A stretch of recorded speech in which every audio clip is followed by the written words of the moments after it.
Hello everyone, দেখো question কি বলছে যে a current of 4.8 ampere is flowing in a conductor.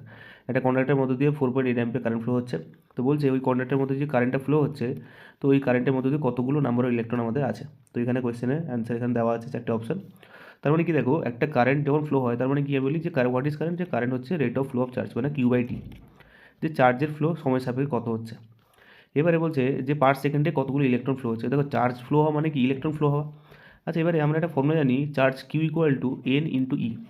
N মানে কি নাম্বার অফ ইলেকট্রন, ই মানে কি চার্জ অফ ইলেকট্রন। ই এর ভ্যালু কত হয় 1.6 ইন্টু 10⁻⁻⁻19 কুলম।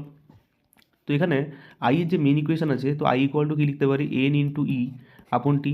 এবার বলছে দেখো ইলেকট্রন ফ্লোয়িং পার সেকেন্ড মানে 1 সেকেন্ডে, তাহলে এখানে টাইম বেসিক্যালি আমি 1 সেকেন্ডটাকেই ধরবো। ওকে, তাহলে এখানে আমরা কি আমরা চাইছি এন, চাইছি N equal to I into T by E. তাহলে আই কত, এখানে আই দেওয়া আছে 4.8, ঠিক আছে, ইন্টু 1/1.6 ইন্টু 10⁻⁻19। দেখো 16×3 = 48, আর -19 থেকে উপরে উঠলে +19 হয়ে যায়, তাহলে 3 ইন্টু 10⁻19 ইলেকট্রন। তো এখানে এন এর ভ্যালু আমরা পেয়ে গেলাম 3 × 10⁻19 ইলেকট্রন। Thank you.